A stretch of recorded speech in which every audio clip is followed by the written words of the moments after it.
that we were going places, turning the memories fading. It goes around like trouble, it all grew into hating. Clouds are rolling in. Welcome back. It's a new year. I hope everybody's doing great, staying healthy, COVID free, and taking care of themselves. In this video, I'd like to share with you some of my personal thoughts on the DJI Mavic Mini 2 drone and the things that I really like about it. One of my biggest suggestions as far as getting the best image quality results out of this drone would be to get the ND filters and shoot in 30 frames per second.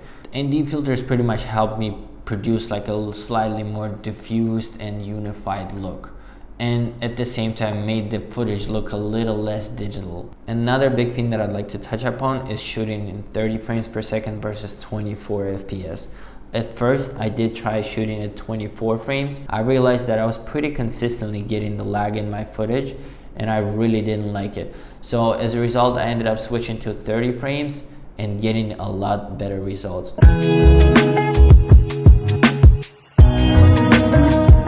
Weighing at only 249 grams, this drone is big as my iPhone. It just allows me to take it with me anywhere I go more often and not worry about it taking up too much space or carrying a whole another bag just for the drone itself. If anything, the remote control to the drone is a lot bigger than the actual drone. You could also use it as a spare power bank.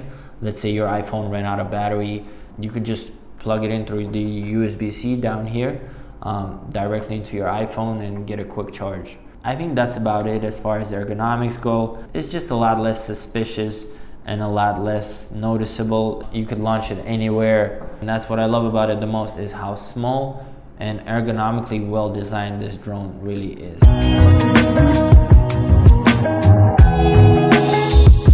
At a price of only $449, you get an amazing amount of value. Certainly recommend it to any beginner, amateur content creator. Really hard to believe that you could pick up something this reasonably priced for under $500.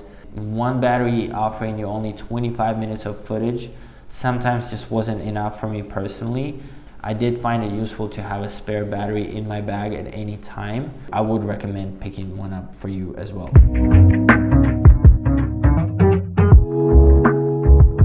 In summary, I'd say don't hesitate to spend $500 on this little guy. You won't regret it. Thank me later or thank me now by pressing the like button or subscribing to the channel. I read each and every one of your comments, so definitely let me know if you enjoyed this piece of content. That's gonna be it for me for today. I'll see you in the next video. Peace.